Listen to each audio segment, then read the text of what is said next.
नमस्कार दोस्तों, welcome back to our channel money solution. जैसा कि आप लोग जानते हैं कि 1 अप्रैल 2021 से हमारे देश में जो नया फाइनेंशियल ईयर है 2021-2022 एक्टिवेट यानी शुरू हो जाएगा। और इसी को देखते हुए जितने भी bank, NBFC company, Indian bank association, reserve bank of India और जो लोन प्रोवाइडर एप्लीकेशन है अपने loan EMI term and condition को चेंज कर रही है। और जितने भी ये लोन प्रोवाइडर एप्स हैं या बैंक है, इनका कहना है कि अगर आप 1 अप्रैल 2021 से आगे भी फर्दर अगर आप लोन की पेमेंट नहीं करते हो तो आपको 2 साल तक की जेल भी हो सकती है। बहुत सारे लोगों को नोटिस भी मिल चुका होगा निगोशिएबल इंस्ट्रूमेंट एक्ट 138 या 142 का या 420 का भी बहुत सारे लोगों को नोटिस मिला होगा, जिसमें मेंशन किया जा रहा है कि आपको 2 साल से लेकर 7 साल की सजा हो सकती है। लेकिन अगर आप घबराइए मत, इधर मैं पूरा क्लियर कर दूंगा आपको कि जो निगोशिएबल इंस्ट्रूमेंट एक्ट 138 है वो किस किस के ऊपर एप्लीकेबल होगा, कौन कौन जेल जा सकते हैं। और अगर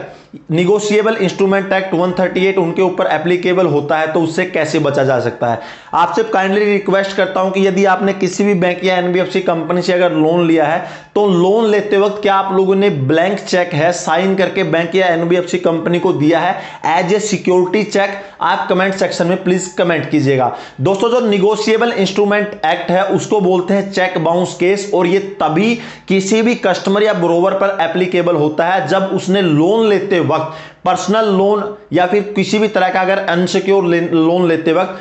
उसकी सिक्योरिटी की अवज में अगर उन्होंने जो ब्लैंक चेक है 4 या 5, आपको पता होगा कि बैंक वाले आपसे जब भी आप पर्सनल लोन या अनसिक्योर लोन लेते हैं तो आपसे बोलते हैं कि प्लीज आप 4 या 5 जो ब्लैंक चेक है उसके ऊपर आप सिग्नेचर करके दे दीजिए। ये तभी एक्टिवेट होता है जब आपने कोई भी ब्लैंक चेक अगर किसी भी बैंक या एनबीएफसी कंपनी को दिया हो। पूरा मामला जानते हैं दोस्तों कि निगोशिएबल इंस्ट्रूमेंट एक्ट 138 कैसे काम करता है। जैसे ही आपने किसी भी बैंक या एनबीएफसी कंपनी से लोन लेते हैं और जैसे ही आप उसको 90 डेज तक पे नहीं करते हैं, यानी जैसे ही आपका लोन एनपीए में चला जाता है, एनपीए में चला जाने के बाद बैंक या एनबीएफसी कंपनी आपको कॉल करती है कि आप लोन को रीपे कर दीजिए, आपका लोन एनपीए में चला गया। अगर आप तब भी रीपे नहीं करते हैं तो जो आपने जो चेक है यानी 4 या 5 चेक जो लोन लेते वक्त बैंक या एनबीएफसी कंपनी को आपने एज ए सिक्योरिटी चेक दिए थे, बैंक या एनबीएफसी कंपनी उन सिक्योरिटी जितने भी चेक आपने दिए हैं उनको आपकी जो लेजर है उससे निकालते हैं, उसके अंदर अमाउंट फिल करके अपने ही बैंक में लगा देते हैं, क्योंकि आपने उनके ऊपर सिग्नेचर किया हुआ है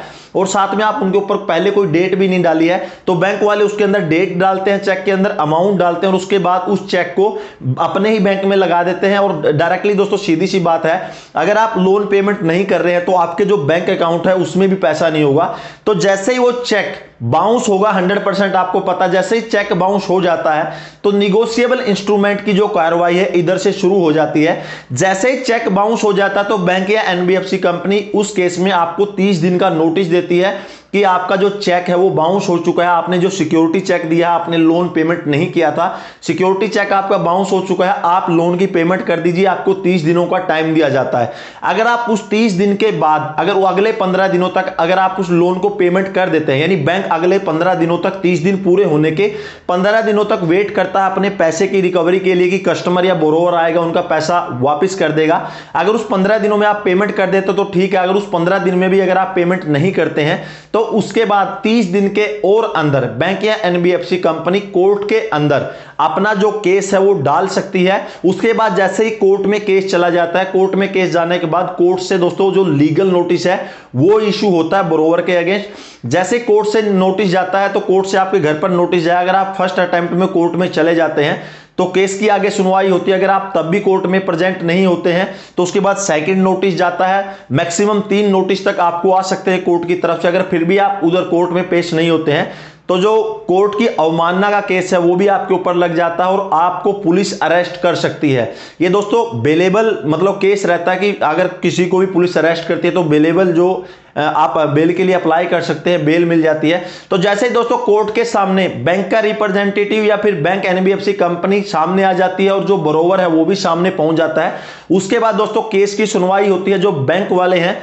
एज ए गवाह बैंक मैनेजर को लेके जाते हैं कि हमने जो चेक था वो लगाया था, चेक लगाने के बाद ये चेक बाउंस हुआ, चेक बाउंस होने के बाद हमने जो बोरोवर है उसको नोटिस भी भेजा था, जहां से स्पीड पोस्ट के थ्रू या कुरियर के थ्रू जैसे भी स्पीड पोस्ट से जो आपको नोटिस गया हुआ है उसकी भी उधर कॉपी लगाई जाती है केस में, साथ में जो चेक की कॉपी वो भी लगाई जाती है, और जो गवाह रहता बैंक का मैनेजर, साथ में जो कुरियर एजेंट है या जो स्पीड पोस्ट आपको सर्व करने आया वो, और जो एक्नॉलेजमेंट लेटर जब आपको लीगल नोटिस मिलता है यानी आपका जो बाउंस हुआ और उसके बाद बैंक ने आपको जो नोटिस दिया है उसका जो एक्नॉलेजमेंट लेटर है वो एज ए प्रूफ एविडेंस और गवाह के तौर में यहां पर मौजूद होते हैं। जैसे ही ये पूरा मामला दोस्तों केस कोर्ट में चलता है तो इसके फाइनली हमेशा ही 3 वर्डिक्ट में से कोई भी एक वर्डिक्ट आ सकता है। अगर चेक बाउंस का केस निगोशिएबल इंस्ट्रूमेंट एक्ट 138 में अगर डील किया जाता है या 142 में डील किया जाता है तो इसमें डायरेक्टली दोस्तों बोरोवर को 2 साल तक की सजा हो सकती है। मैं आपको डरा नहीं रहा हूं, कभी भी मैं जितने भी सब्सक्राइबर है उनको डराता नहीं हूं, जो एक्चुअल ऑन ग्राउंड रियलिटी है वो मैं आप सबको बताने की कोशिश करता हूं। यदि केस का जजमेंट आता है निगोशिएबल इंस्ट्रूमेंट एक्ट 138 की धारा के अंतर्गत अगर उसको डील किया जाता है तो इसमें बोरोवर को चेक बाउंस में 2 साल तक की जेल हो सकती है। सेकंड ऑप्शन रहता है कि जो चेक बैंक ने लगाया है, मतलब जो चेक बैंक ने लोन रिकवरी के लिए अपने ही बैंक में लगाया है, जितना अमाउंट उसके अंदर है उसका डबल का जुर्माना कोर्ट आपके लगा सकती है, और अगर आप उधर भी पैसे पेड नहीं करते हैं तो जो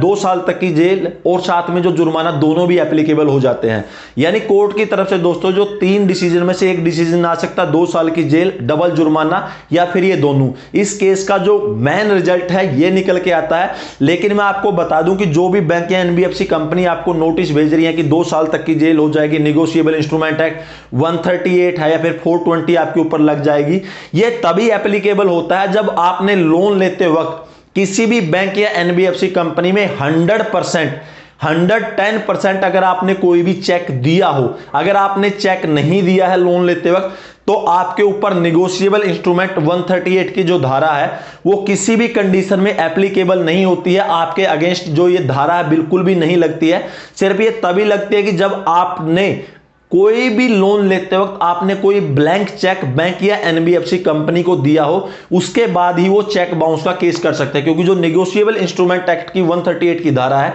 वो चेक बाउंस के केस में ही लगती है, और साथ में 420 भी इधर एप्लीकेबल हो जाता है। तो दोस्तों फाइनली अगर आपने चेक दिया है तो प्लीज कमेंट सेक्शन में आप जरूर कमेंट कीजिएगा। बात करते हैं दोस्तों की अगर आपको इस तरह का नोटिस आया है कि आपका चेक बाउंस हो गया तो उस केस में हमें क्या करना चाहिए, या फिर फर्दर भविष्य में हमें इस तरह के एक्ट से बचने के लिए क्या करना चाहिए। सबसे क्लियर बात है दोस्तों, अगर इस तरह का कोई चेक बाउंस का अगर आपको नोटिस आता है 100% बैंक के साथ कम्युनिकेट कीजिए कि एक्चुअली ये हुआ क्या है, और उसको सेटलमेंट या फिर जो दूसरे रिस्ट्रक्चर है या जो दूसरे बैंकों का ऑप्शन है उसके साथ 100% निपटाने की कोशिश कीजिए। अगर निगोशिएबल इंस्ट्रूमेंट एक्ट 138 या चेक बाउंस का नोटिस आता है उसको 100% इग्नोर मत कीजिएगा, क्योंकि फिर वो 30 दिन के बाद वो लोग कोर्ट में केस कर सकते हैं, केस फाइल कर सकते हैं और उसमें 2 साल तक की जेल हो सकती है। सेकंड ऑप्शन है दोस्तों, जब भी आप कभी लोन लेते हैं तो जो सिक्योरिटी चेक आपसे मांगा जाता है उसको देने से बचिए। आप कभी भी चेक है जो खाली चेक पर आप साइन करके देते हैं कभी मत दीजिए।